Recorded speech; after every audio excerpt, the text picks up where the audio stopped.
Welcome to Unveiling Nightmares, where we're crafting nightmares one tale at a time. Today we have a special guest, a real special treat for you. Special guest today is James Kaine, horror author.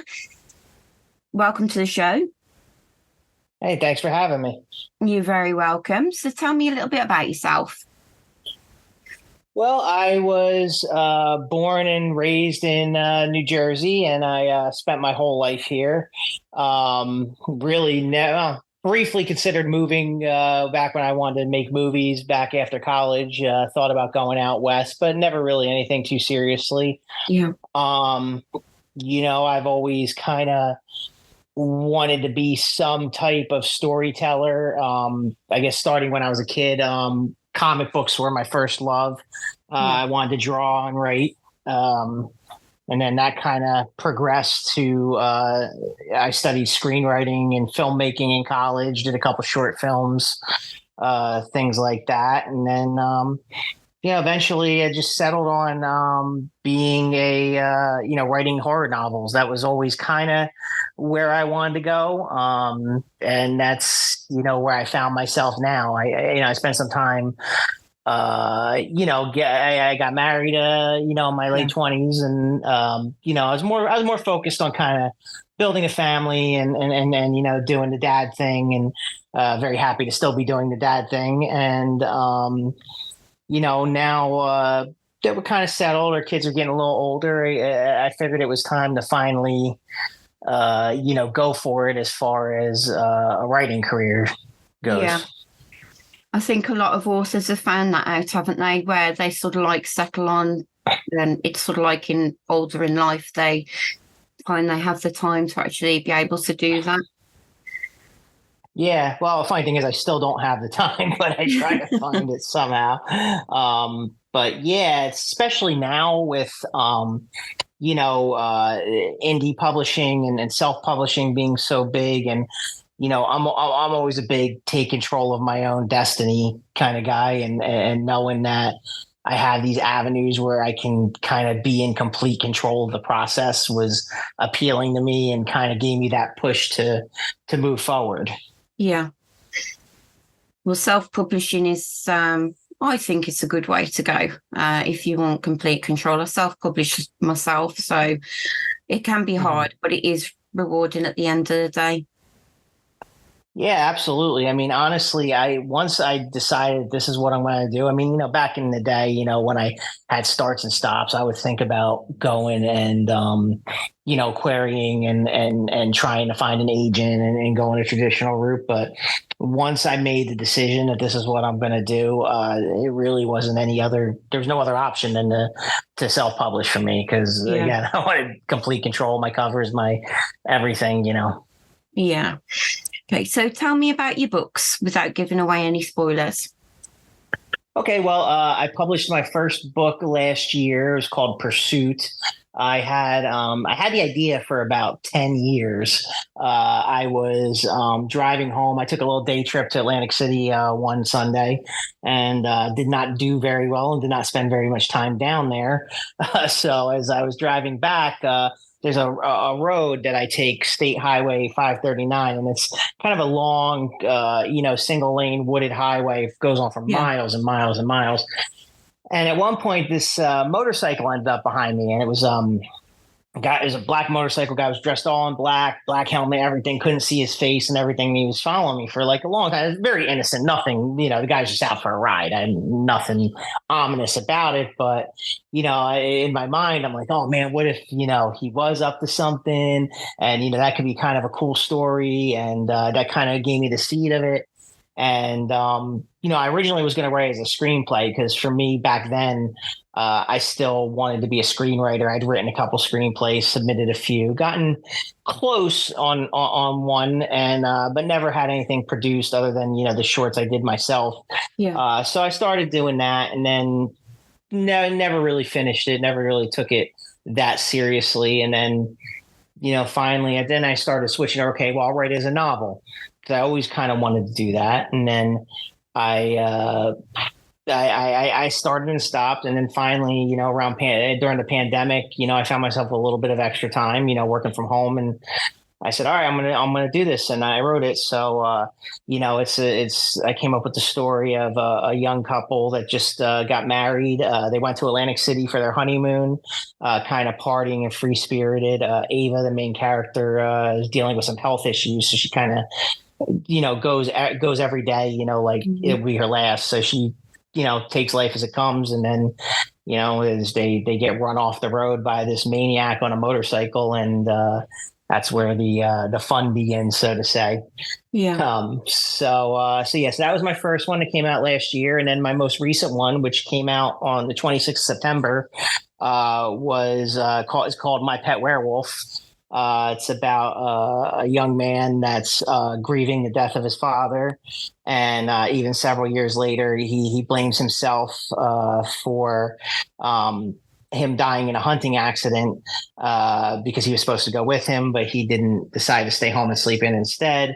And through a series of events, he ends up stumbling upon a werewolf chained in a cave behind his house. Yeah. And, he ends up during an altercation with a bully from his school. The werewolf kills the bully, and then he hatches a plan to use the werewolf to take out some people that he feels are a danger to him and his family.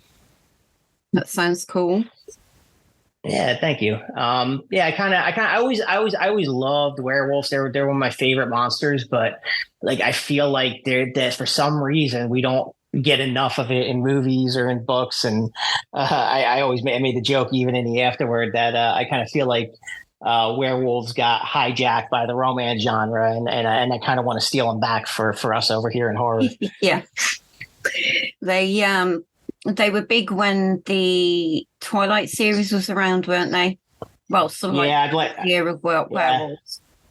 Yeah, I blame Twilight and True Blood.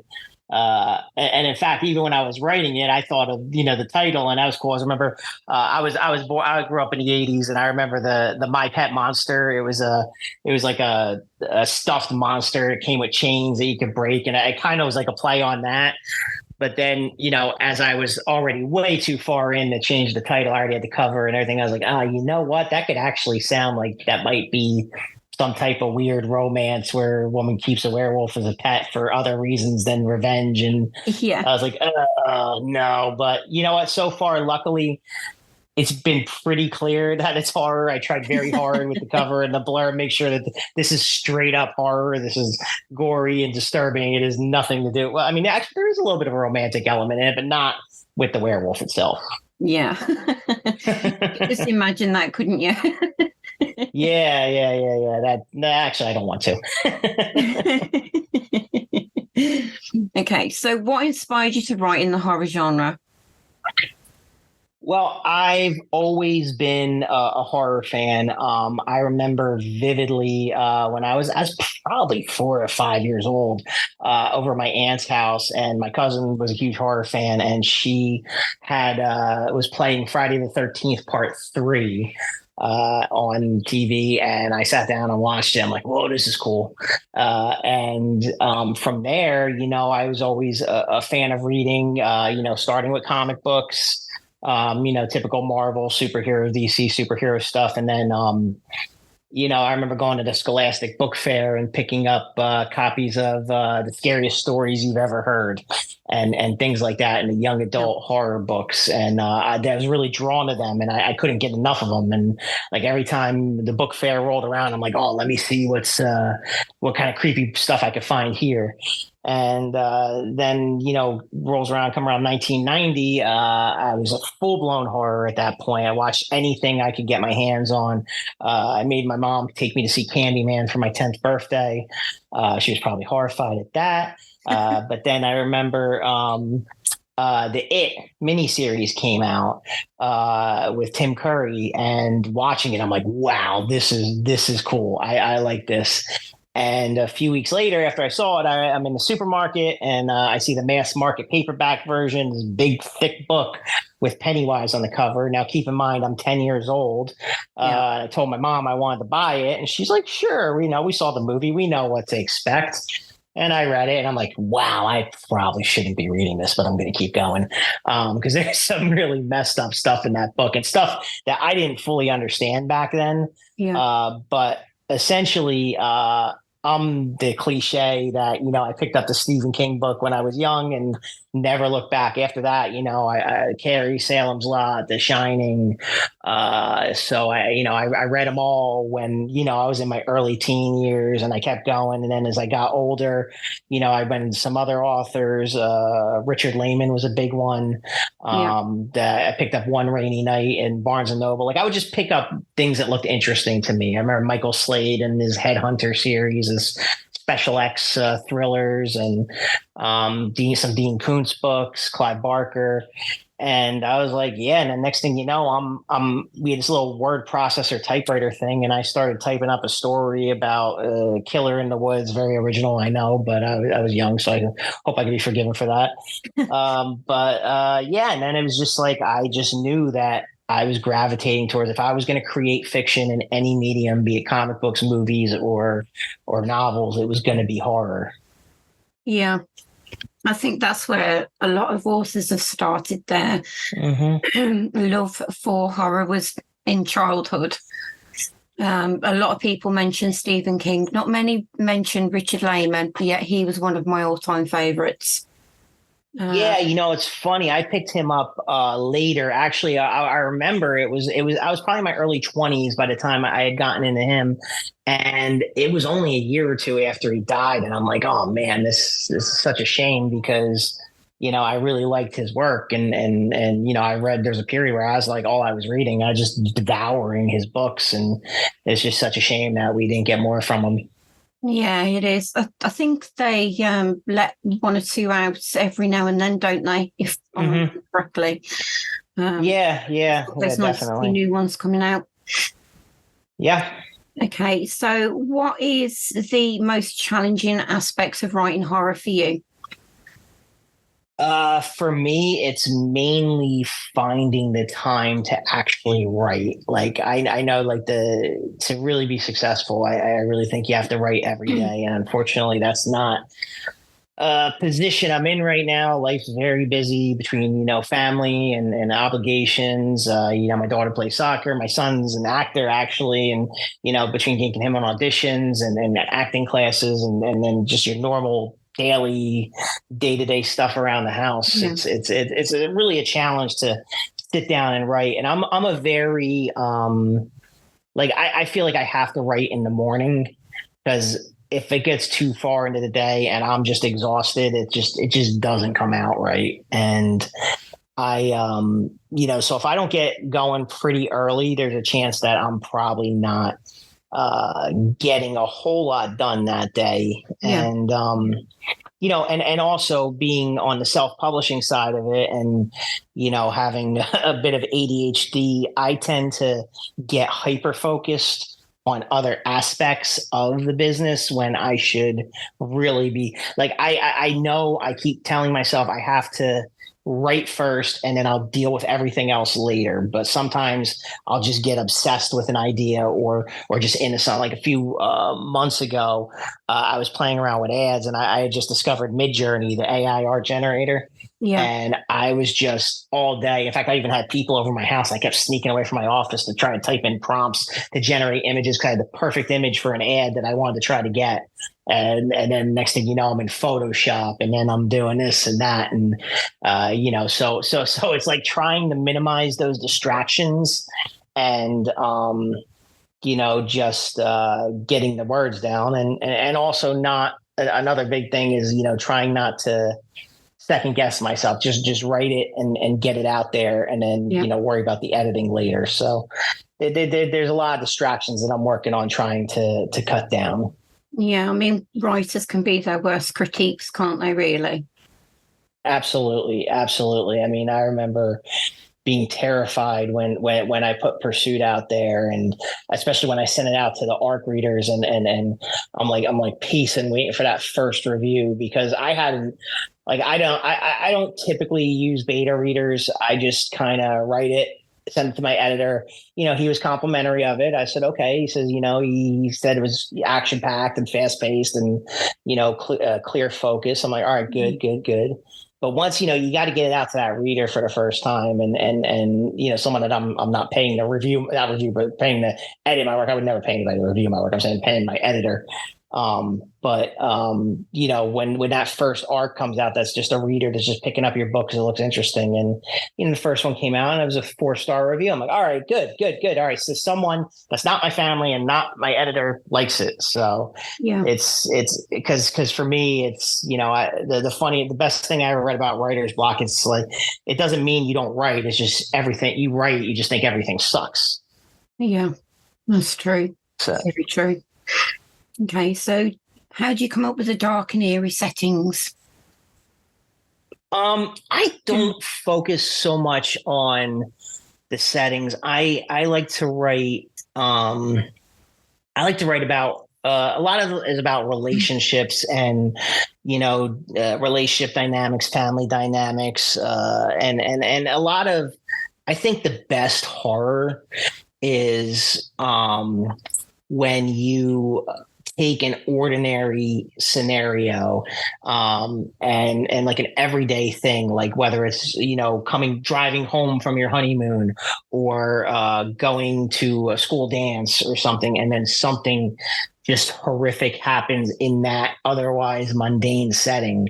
I think that's probably for me the most effective, rather than being like, okay, this house is haunted, although I do have some stories in mind where that is, but I think the fear comes in the fear of the unknown or things you're not ready for. So you're just living your life, and then next thing you know, something horrible happens to you and you're forced into a fight for survival in a lot of cases. Yeah.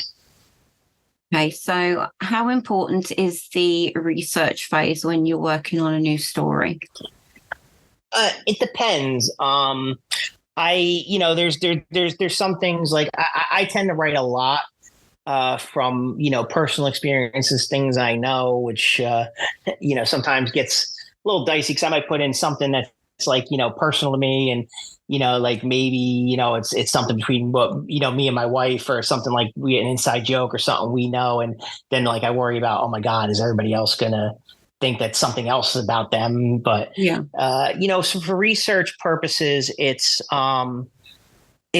don't want to focus too hard on it because again, I can get really, really, really lost in the research aspects of it, especially if I find something interesting.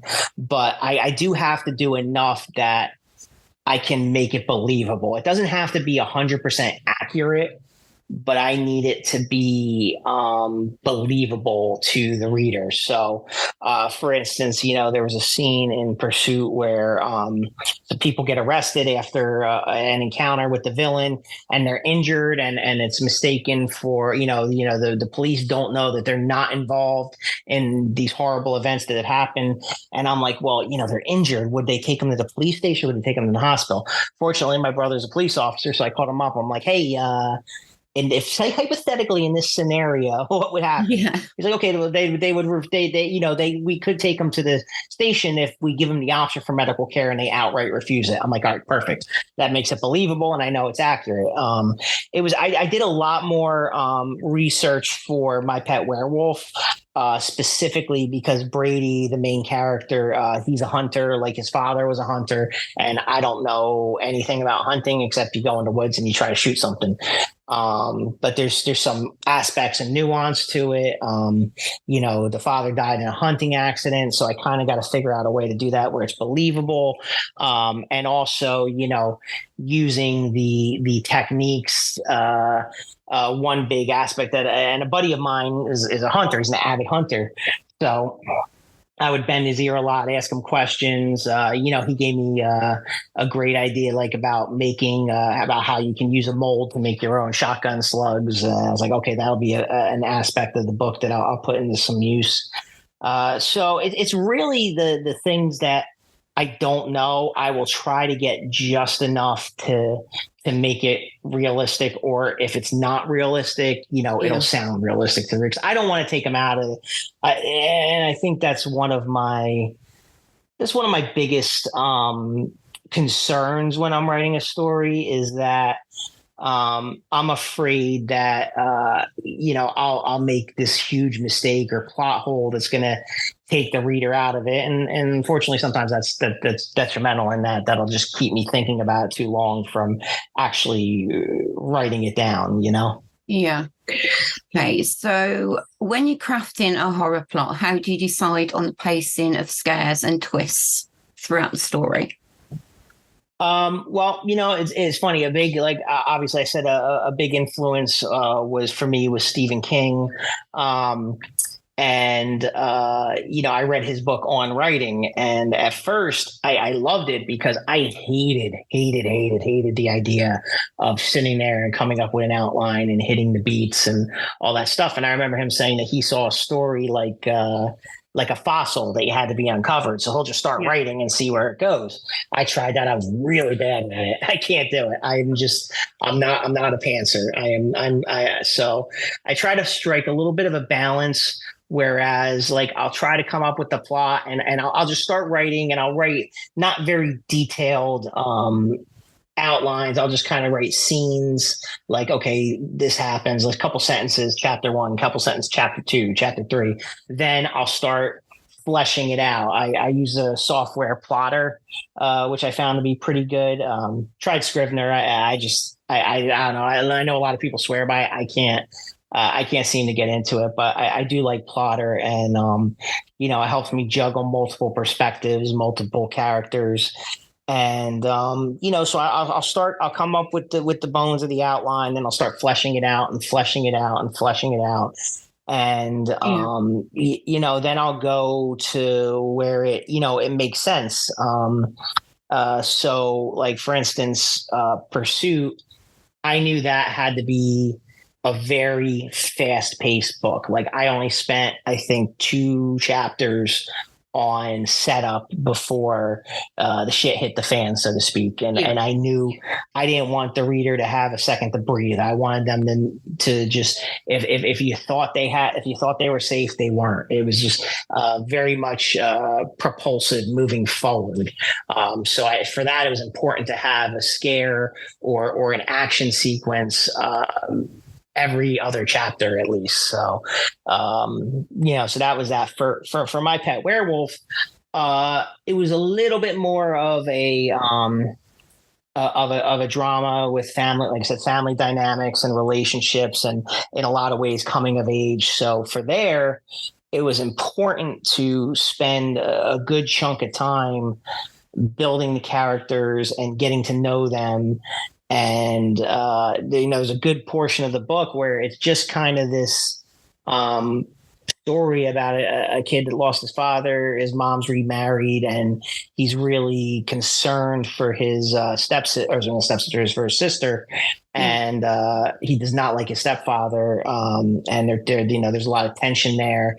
And it was really important to spend time to get to know. And honestly, I was a little nervous about it because the first book was so fast paced. That this one, I was like, our reader's going to stay with me while we get to know these people before I really kind of screw up their lives. Yeah. And, so far, luckily, feedback, everything else, it's been very positive. I've had some people say that, they appreciated spending time, and some would say I would have been fine if we just, never got to the horror part. And I'm like, all right, that's good, because but the important thing there was I wanted to reward the reader's patience, because once the horror started, then I really wanted it to keep escalating. I'm a big fan of stories where the tension keeps ratcheting up. There's no back and forth. It starts at one spot, and before you know it, you're in a completely different spot. And just when you think things can't get worse, they get worse. So that was my goal with that. So I guess ultimately the pacing of the story and where I put the scares, that's the one thing I do find as I go along. I did try with this one, excuse me, to definitely put some hints in there because I don't want people to be like, all right, well, I'm putting this book down. There's no horror elements at all. So I tend to like to do a prologue with kind of like a hint of what's to come. Yeah. So just to keep them interesting. So it's definitely like everything else. It's a balance, and it really depends on what type of story I'm trying to tell. Yeah. So can you tell us about the most challenging scene that you've had to write? Most challenging scene. I think it was definitely. I'm trying to get to do it without spoilers. Oops, sorry, I dropped my headphone popped out. Okay. Yes, that's a hard question to answer without spoilers, but the hardest scenes I think most challenging are to deal with the events that are happening without going to like just getting the perfect amount of, if it's going to be a gory scene, like not going too over the top that the gore kind of becomes laughable or comical, or like striking that right emotional balance. And there's one scene in particular I wrote in My Pet Werewolf that I actually found myself getting a little, emotional writing it. And I'm like, wow, I was like, I guess I kind of like these people and I kind of feel bad about what I'm doing to them. But it's definitely, I think the heavy emotional stuff, especially ones that I draw from my own experiences, those tend to be the ones that are the most challenging. And honestly, sometimes writing the mundane scenes and writing the setup scenes, the scenes they need to be in there because it can't just all be scares and blood and guts and whatever else. Those scenes are sometimes it's like, sometimes a reader wants to get to good stuff. I'm sure, the writer wants to get to the good stuff too. Yeah. So, that could be a challenge. And sometimes, also, writing intimate scenes too. Those are tough because you don't want to get too exploitative with it, but you want to make sure they're integral to the plot. But also sometimes readers kind of expect that in your work too. So there's different types of scenes bring different challenges, but I'm definitely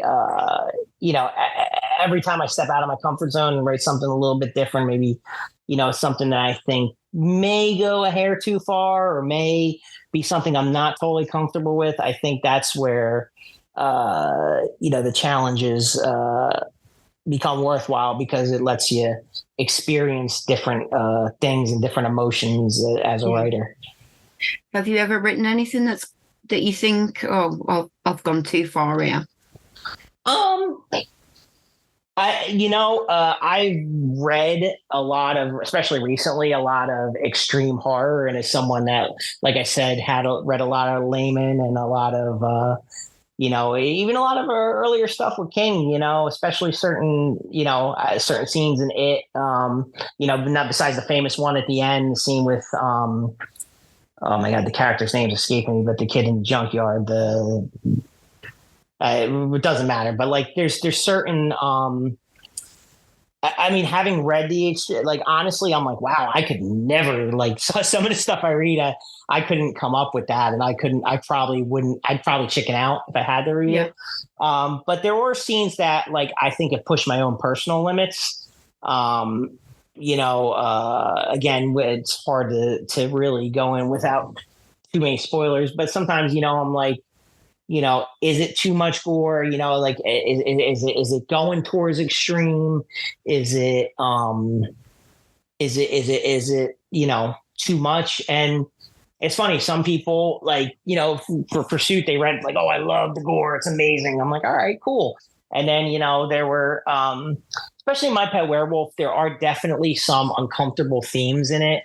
and I didn't think it needed to go so far as to be explicit with some of the events that happened. But I do have one friend that has very generously read my books. He said he wanted to be on my ARC team. I'm like, look, man, you're my friend. I'll let you read it and I'll take your feedback, but I don't want you actually posting a review because I don't want anything to be, seen as anything other than above board. Yeah. But, he read it and he's not typically a horror reader. He's more of a thriller type, like a political thriller, spy things like that. But, he read it and he's been very complimentary. So that's good. If I can appeal to non-horror readers, that's definitely a plus in my book. But it's funny because he did say he thinks there was one scene went too far, but I'm like, well, dude, that's kind of completely integral to the plot, but it made him uncomfortable, and that's good, but it made him uncomfortable to the point where he squirmed a little, but he didn't necessarily. It didn't deter him from finishing the book. Yeah. So, and I think that's what horror should be. It should make you uncomfortable. It should make you, feel like you're witnessing something you shouldn't be witnessing, or I don't think it does the job that effectively. Yeah, that's right. Are there any memorable reactions from your readers that stand out to you? Yeah, definitely a few. I've been very fortunate on My Pet Werewolf that I've had some really, really positive responses, and I've been very, very, very grateful for that. That it seems to be connecting with readers and connecting with the story, with the connecting with the characters, especially because, again, I spent a lot of time on the characters and character development, and a lot of people have been praising that aspect of it, and that's something I always am concerned about. That maybe is this too corny? Is this too melodramatic? Am I really being true to these characters I've created? Because me personally, I love these characters in this book. Yeah. And the fact that they're resonating with people. Some of my favorites on here, one guy called me a filthy heart murderer. And that was a very positive review. That was a 5-star review. So I was very pleased with that. Another one said, what starts out as a nice, slow build with incredible characters. Then James turns it up to 90 and tells all the readers to get wrecked. I thought that one was funny. I was also a 5-star review, so that was a compliment. One reader was so mad that I killed a particular character, she knocked the whole star off the rating, and I wear that like a badge of honor. So that was it. And then there was one review that it was a negative review that I actually had to go into the Books of Horror Author Central group, and I had to ask the group, I'm like, I don't even know what this means. She gave it a 2-star review, and all it said was, it's giving Wattpad. I'm like, yeah, I can't incorporate the feedback if I don't know what it means. So I'm not mad at the review, but you got to tell me. So apparently what one writer said was that I guess Gen Z has taken it, instead of it's giving such and such vibes, they cut vibes off. So now it's giving. And I guess Wattpad, they said there's a lot of badly written fan fiction on there. I don't know. I've never read it. I'm not judging for myself. So if anyone's listening on Wattpad, not my opinion. But yeah, so basically they say, okay, it's given poorly written fan fiction vibes. I'm like, okay, cool. Now I know. So yeah. Wattpad, I thought that was not too bad though, really. There are quite a few good stories on Wattpad, so I'm sure there are. Like I said, I've never read it myself. Yeah. So the reviewer may have read some poorly written ones on there. Yeah. Unfortunately. Right. And someone said that, it's kind of like they get the algorithm, they get 2 bad stories off the bat, and then they judge everything else. So, but everything's subjective, and it is sometimes a little frustrating when, someone picks up a book thinking that it's something other than it is. Like, I try very, very hard to make it clear that my books are horror. I got one particular review, a 2-star review on Pursuit, where they thought I guess they thought because it's about a couple on their honeymoon. I guess they thought it was a lot more romantic or a thriller, but they said there was Yeah. way too much sadness and death. I'm like, it's kind of the point, but I think so. Like I try really hard. That's why, like, even when I was sending out ARCs on My Pet Werewolf, I use Book Sirens and Book Sprout. I put a disclaimer on there saying this is not a romance. This is a disturbing horror novel. And even when people requested it, I would look at their reviewing history, and I say, listen, I have no problem with you reviewing this book, but it looks like you read a lot of romance. Just so you know, this is not that type of book. If you still want to give it a shot, I will more than happy for you to read it. But please go in with the right. I don't want to deceive anybody into thinking it's something other than it is. Yeah, I think that's the problem with all authors, isn't it, really? Of whether the book gets perceived as something else. I mean, right. Myself, I received a 1-star review that basically said I was expecting gore, but not that. So it was obviously too much gore for them to handle, maybe. But yeah. I think and it's funny too, because I saw what was it? Duncan Ralston posted a screenshot of one of his reviews, and there was no star rating, and it just said there's no star rating out there that prepared me for this level of fuckery. which would, honestly, I would love to get a review like that someday, because I think that's awesome and hilarious. Yeah, you just, unfortunately, I think that's just how it's going to be. Yeah, till the absolutely. end of time. Yeah, again, it's not for everybody, and even it's you can look at any book that's out there, and they all got books I love that I think are fantastic that have 1-star reviews. It's just going to happen, and it's part of it, and just got to move on. And in fact, sometimes I've even seen people use it as amazing as, like, okay, well, here, this is like something like that Duncan Ralston guy's like, that's a great seller for his book. I mean, how the hell? I mean, I want to. If I hadn't read it already, I totally want to read it. Yeah, it can work either way, can't it? I mean, somebody who's looking, say, for example, the review that I got, if somebody was looking for something that was extremely gory, then they would see that review and go, oh, okay, then that's got a lot of gore in it. I'll give that a go. Right. And, and it's funny. I remember I got one for Pursuit. It was a 3-star review. And, the woman that reviewed it said, she couldn't really connect with any of the characters, but she did, and she went into the fact that it was very gory. And then, she also said that she liked how I actually had representation of somebody with a chronic health issue. And I was like, all right, that's the only review I've gotten that's pointed that out. And that's actually really good, because that is a big part of the story. And that's actually a very, personal part of the story for me, because I've had, family members dealing with the same issue. And it was nice to read. And actually, there were a lot of comments on that review on Goodreads, and I can't help myself. I look at them, and some people like, oh, I'm sorry, I couldn't connect with you, or this sounds like it's not for me. But then there are other people like, oh, this sounds like something I would want to read. So again, you can't get too hung up on the stars necessarily, and the content of the review and what's written can really appeal to others. Yeah, I think as well, a lot of the reviewers, they do bring mental health into it a lot. And after speaking with a lot of authors over the past couple of weeks, a lot of authors do suffer with mental health issues, like a lot of people.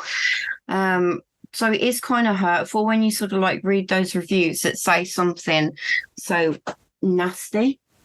If you get what I'm saying. Yeah, absolutely. It's funny, because I was actually thinking similar to this earlier today, because and just bear with me for a second, because I'll circle around to the point, because I'm a big metal fan, heavy metal fan, metalcore, things like that. Go to a lot of shows, a lot of concerts, and a band I really like. In fact, I'm wearing a T-shirt right now, is Bad Omens, and they're a very heavy band. I don't know if you're familiar with them at all, but they just had they had a song last year, blew up on TikTok, called "Just Pretend."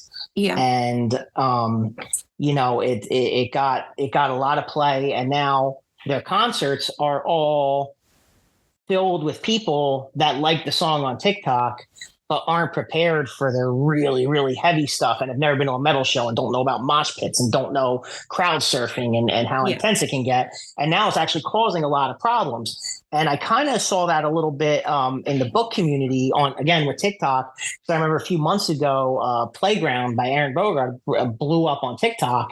And it was good because it gave the exposure to horror and extreme horror, but at the same time there were a lot of people that were like, okay, well, this guy's sick, he should be in jail, he should do that. And it's like, there's a real person behind this. This is not a psychopath. This is not, we write this dark shit because every one of us has dark thoughts. And, for me, writing scary stuff and disturbing stuff, it's a way of dealing with my own fears in life and giving them, venting them out. And I'm not talking about like desires to like, oh my God, I'm a psychopath, I want to hurt people or hurt animals or whatever. But I'm saying is the things that scare you, the things that are like death and getting hurt or something happening to a loved one. These are very real fears that I think are universal. And just because someone chooses to write about them doesn't mean that they're they have those, that they're a sick person or a violent person or an evil person. Because I'll be honest, I found the horror writing and reading community to be the kindest people I've ever met. So, again, like I said, I know a lot of us deal with, issues and insecurities and, like you said, mental health issues. And I think you have to judge the work on its merits in the genre and not try to make judgments on people that write it and what you think of them personally, because I don't think there's an author out there that's writing about stuff that they really want to happen. Yeah, it'd be a bit of a giveaway if they were going to write it in a book and then go ahead and do it anyway. It's not a bad story, though. Well, there you go. I guess that'd be a rip off of Basic Instinct, though. True. It's a very old film now, isn't it? Yeah. Oh man, that's Jesus. It's funny. I still think of these movies from the '90s. I don't think I'm that old, but I guess I'm getting there. So, what's your opinion on how the horror genre has evolved over the years, and where do you see it going? Well, it's interesting because the horror genre itself is it's broken into different aspects of it, and I think there's the movies and TV, and then there's books. And the movies and the TV, they come in waves. We have, I think now we have, there's different trends based on the decades. I think, the 70s were a lot of very mean, visceral horror, very, in a lot of ways offensive, because it's almost funny. You can almost look at, and it's just popped in my head now, you can almost think of Wes Craven and how he evolved over the years, because in the 70s you had Last House on the Left and The Hills Have Eyes, these really mean and nasty visceral horrors. And then coming to the 80s, then you got Freddy Krueger, you got the wisecracking slasher, the blood's there, but it's like horror went from being like, this is making me ill, and to avoid feigning, just say it's only a movie, to, now they're fun. It's like, we're going to go and we're going to laugh along with them. And then he comes in the 90s and he comes out with Scream. And it's like, now it's going to be more tongue in cheek. We're going to know what's coming before. We're going to honor it and in some ways even maybe mock it at times. And it's just interesting because you got all these trends and these waves, and now, it's funny because I think right now it's almost like a battle between the elevated horror, your Hereditaries and Miss Lucy Talk to Me, and then other things, or The Witch. And then there's other things like, the franchises of Saw, Halloween, The Exorcist. Yeah. And I'm actually, I haven't seen Exorcist Believer yet. And I even mentioned this on my Facebook page. I thought the trailer looked good. I think there's a lot of hate for David Gordon Green right now, unfortunately, due to Halloween Ends, which, it has some problems. I don't think it's the abomination everybody says it is. But the one thing that concerns me is, like, I saw it looks cool. It looks slick. It's a little bit disturbing in the trailer, but I wonder if it'll go as far as an Exorcist movie needs to make you uncomfortable. So but I do think there is a high demand for horror on, especially in the movies right now. But then on the other hand, I think as far as in the literary world, I really do believe that it's the indie horror community, whether it's indie publishers or just our self-published authors. I do think that's what's keeping it going, and it's right now it's a small but dedicated fan base that will read, and I'm really happy to have found that, especially, the Books of Horror Facebook group. I mean, it's such an amazing group, and just love just talking horror books and what we're all reading, and just being a part of it, and the brawl and everything else that's been going on.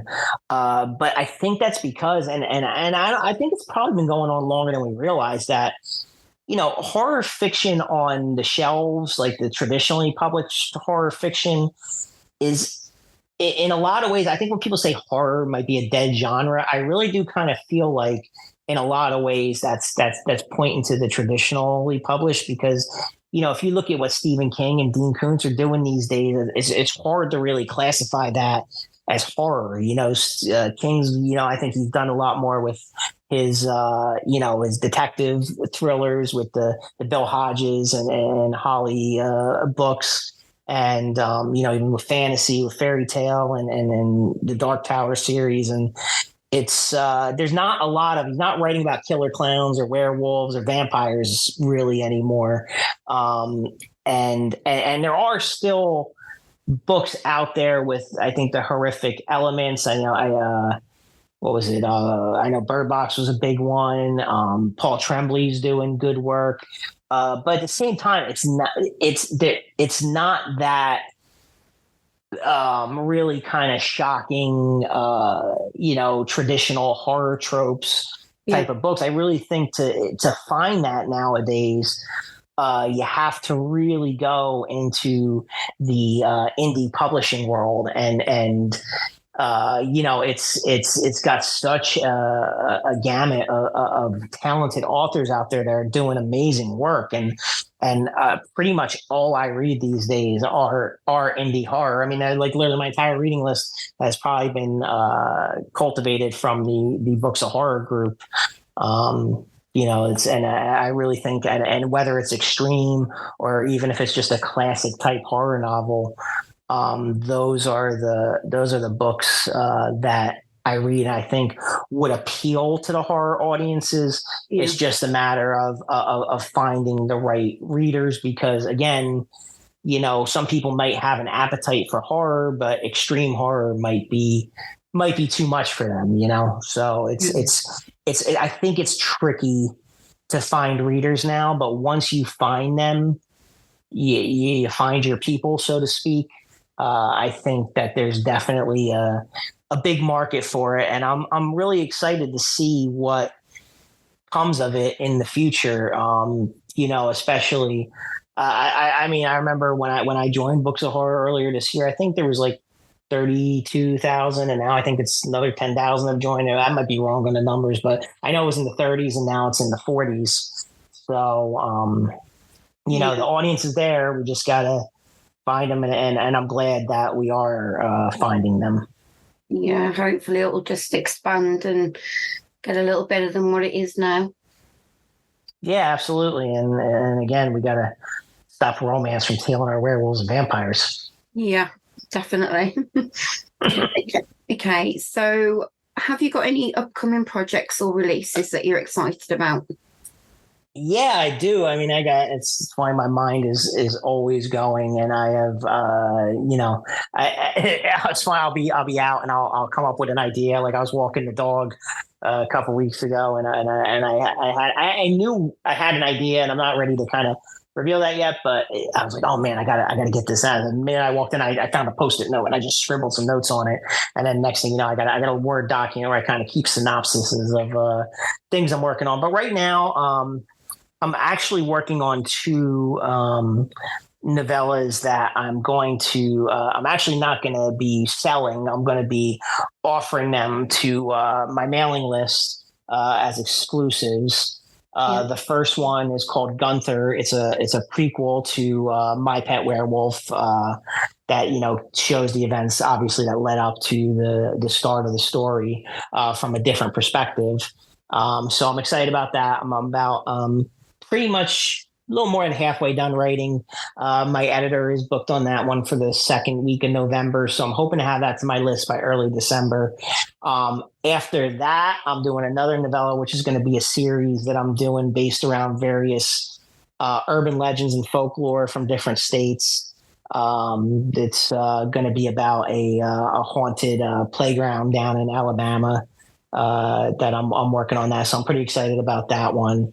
And then after that, I have a book. I wrote it. I wrote it as a screenplay back in 2006, and I was actually really like at that point I'd had a lot of starts and stops. I was like, okay, I was like, all right, this idea, I'm really into it, and then I'm like, nah, that sucks. I'm not going to finish it. But this one I actually finished. It was a 92-page screenplay. I was ready to start submitting it, but then that's where the imposter syndrome got the better of me, and I never ended up sending it out. Yeah. But it's called Rotting. It's a zombie novel, in case the title isn't blatantly obvious. Yeah. But it was all based around a scare like that I just came up with one day. I don't want to reveal too much on that, but it was probably the darkest thing I'd ever written. The ending was incredibly nihilistic, which isn't uncommon for the genre. But I guess back to the question, if I ever wrote something I think I went too far, I was like, yeah, that one I probably went a little too far with. But it was also ended up being very similar to a TV show that got produced later on. And I'm not taking credit saying, oh my God, I had this idea and then they stole it. No, they did it much better than I would have done. But it was very similar enough that I was thinking about the ending, and I really came up with something actually just this week that I thought I was like, wow, you know what? I know where this story is going to go now, and I know what it's going to entail and the themes, and I really it all came together in this like amazing moment that I wish I could have more, but it definitely is something I'm excited to the point where like I almost want to skip over the next novella, but I've already kind of promised my mailing list that it's coming, so I really gotta get that done, and that's important for me too. To have stuff and have books that really will encourage people to sign up for my mailing list. So, you're going to get some. You got to hear from me occasionally, but you know what? You're going to get some really good value for that. And that's what I'm hoping. So it's going to be busy. And then my hope is after that, I do have a sequel for My Pet Werewolf, which I can't reveal the title because it's a major spoiler. But I do hope to have 2 books out next year. That's my goal. In addition to the 2 novellas I'm finishing by the end of this year, I do want 2 full-length novels out next year. So that's my goal, and I'm pretty excited. But again, just got to make sure that I write first thing before I get stuck on anything else or any other tasks. Yeah, well, I wish you the best of luck with them. Thank you. And I shall be looking for them when they come out. So, thank you. What advice would you give to aspiring horror writers? Well, my first advice is before you write, read horror novels, read horror graphic novels. I think you can't necessarily be a good horror writer if you're not a horror reader. Like I really do believe you have to be a fan of what you're reading, and you have to understand. And it's any genre. It doesn't have to be horror. You know, if you're going to write romance, you're going to write thrillers. You know, your readers expect certain tropes and certain things, and you have to understand the elements of it before you right. And then of course the key is to put your own spin on it and make it fresh, because you know if you're going to go totally experimental and out there, you know, you might not find an audience. You might write something you're proud of, you might write something that's excellent, but I do think understanding the genre is going to be very important. That's the first step, and then after that it's understanding storytelling in general. And I always recommend that people read two books: read Stephen King's On Writing, and then read Save the Cat Writes a Novel. I think On Writing is, besides actually Stephen King giving really great advice on storytelling and the art of writing and what it means to him, and just being a really great read. You know, that's it's inspirational. Like if you think you want to write and you read that book and you come out not wanting to write, then it's probably not for you. But also, I think the Save the Cat Writes a Novel is definitely a great tool for storytelling structure, because I do think that's important. You know, at least and for me personally, like as someone that can't just start writing and end up with a full book, I think you know that really helps you gather your ideas. And even if you don't have to follow it exactly. Nothing is ever an exact science in this business, but that I would say there is a great way to at least understand structure. And if you want to be a plotter as opposed to a pantser, that's a great resource. And then lastly, you know, if you're going to go the indie route, the self-publishing route, you have to understand as a business. You have to understand that how to make a cover, how to get your work out there, how to get a professional editor, to how to market, how to do ads, and it's all this stuff that, you know, a lot of writers don't like to do. Yeah. That, you know, it's going to be part of it. You're not going to be, and if your goal is just to have a book out there with your name that people can buy, then that's great. You can do it. But if you really want to find the readers and you know, to get the book in front of the right people, you know, I made a lot of mistakes on my first book. I didn't have a great cover. I didn't know how to market. You know, and I learned from it. And don't be afraid to fail. Don't be afraid to make those mistakes. And, you know, when it comes time to market, I think a big thing too is when you are going to participate in groups, like if you're in books of horror, you know, they're very strict rules on self promo, and they're there for a reason. You know, nobody wants to see, hey, read my book, read my book, read my book, read my book. Yeah. I think the best way that I found readers over the years, and it's funny, I was in the business world, I was in the corporate world for over 20 years, and I was always terrible at networking, and I realized that was because I wasn't really into it. I wasn't really into what I was talking about. So if I go and we'd be talking about, you know, financials and boring stuff, you know, I wasn't into it. But over the past year, I've gotten the most traction just by talking to other people about horror books, and not my own, other ones like that I like.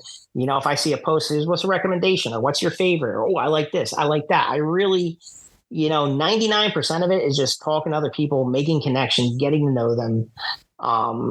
You know, and then eventually, I remember, I'll never forget the first time somebody, you know, I was just talking about recommending a book, and they're like, wait a minute, did you read Pursuit? I'm like, holy shit, yeah, I did.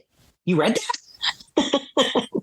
It was kind of a surreal moment. And I'm like, wow, you know, and it's like, you know, just be a fan, be a fan.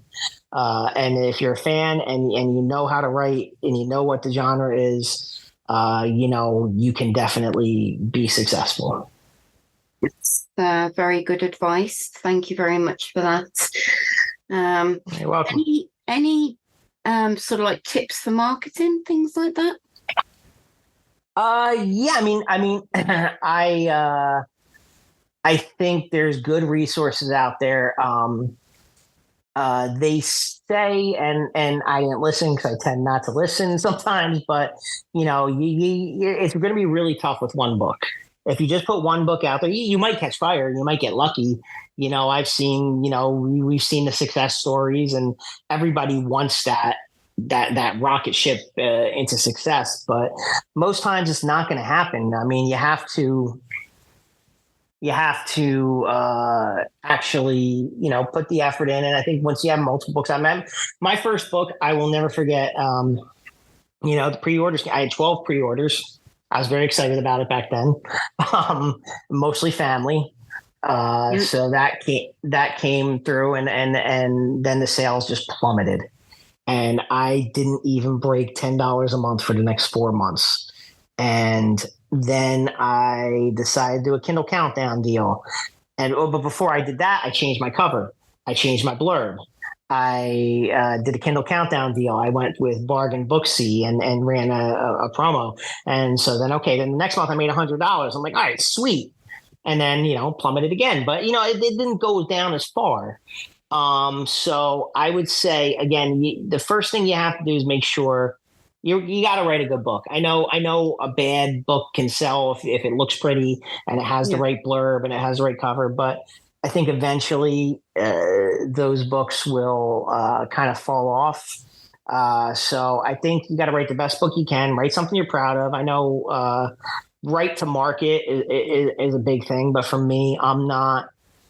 I guess the good thing is with horror, the market's pretty big. So as long as you hit the trail, and me being a fan, knowing what goes into it, I can, I think I can hit those tropes well. And, and luckily my writing style has been well received.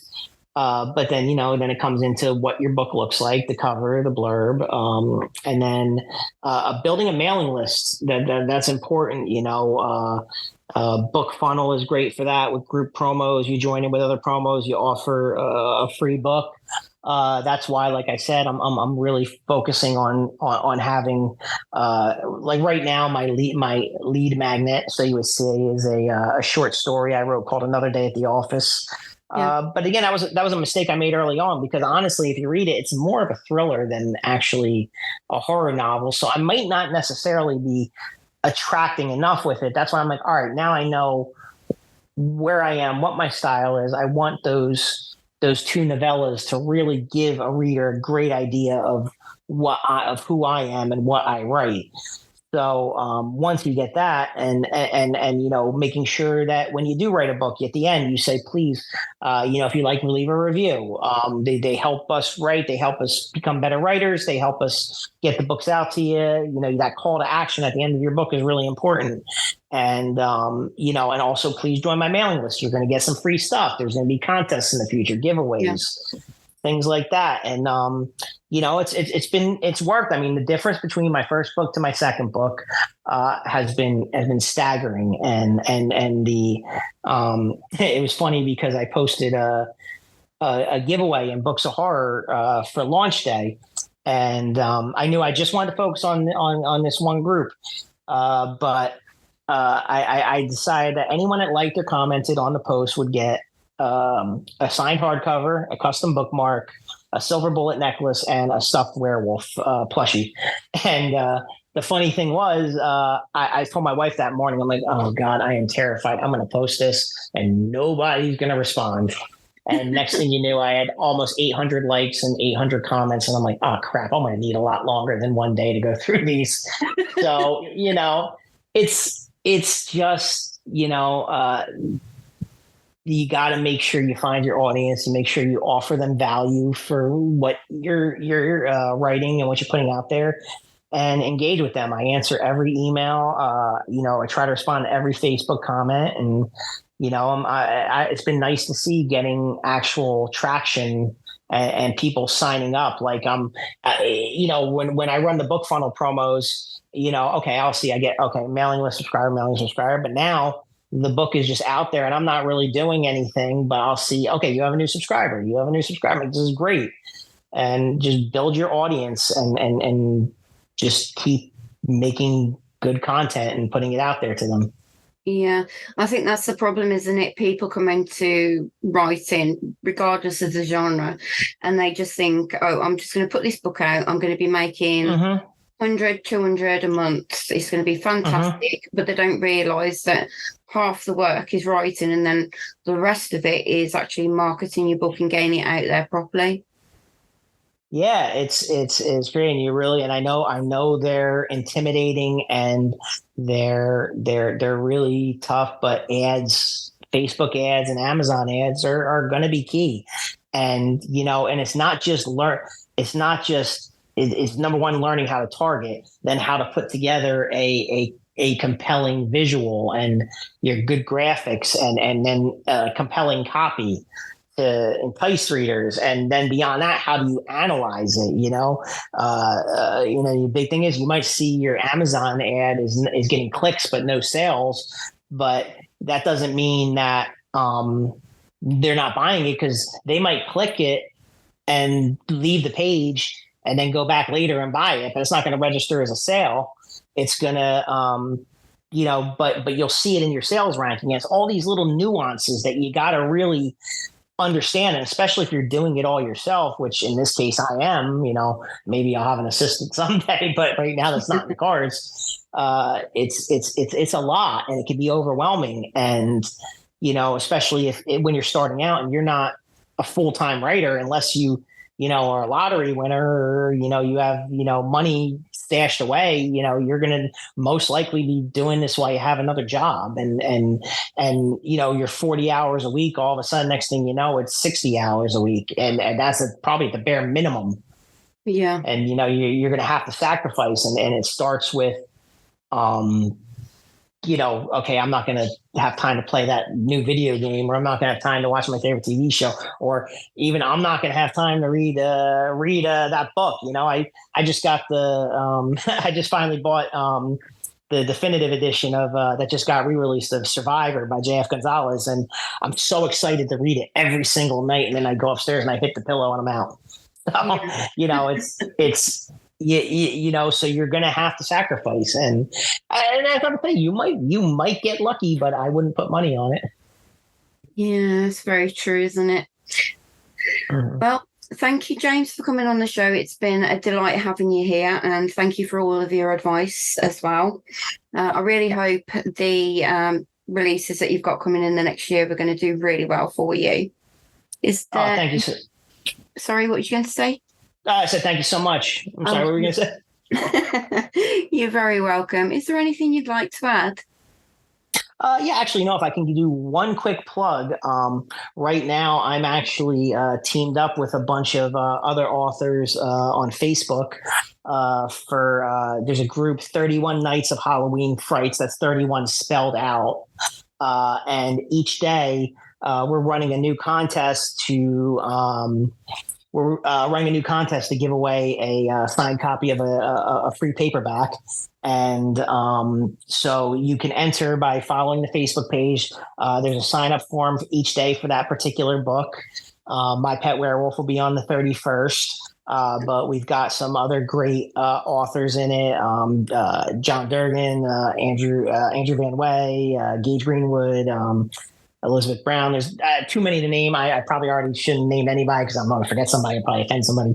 But yeah, if you're interested, 31 Nights of Halloween Frights each day, new book giveaway. You actually have 72 hours. You can sign up, and then you get additional entries if you follow someone on Facebook. And it's a great little giveaway. It's a lot of fun. It's great to work with these other authors and team up and try to get our work out there. So anyone's listening, if you're interested, check out the Facebook page. I think we're up to 2,000 members now. And you might win some books. Yeah, I have seen it on Facebook, on my newsfeed a couple of times. Yeah, it looks amazing. Mm-hmm. Yeah, some really, really great work in there. Stay tuned, dear listeners, for more spine-tingling tales and dark discussions in a world of extreme horror.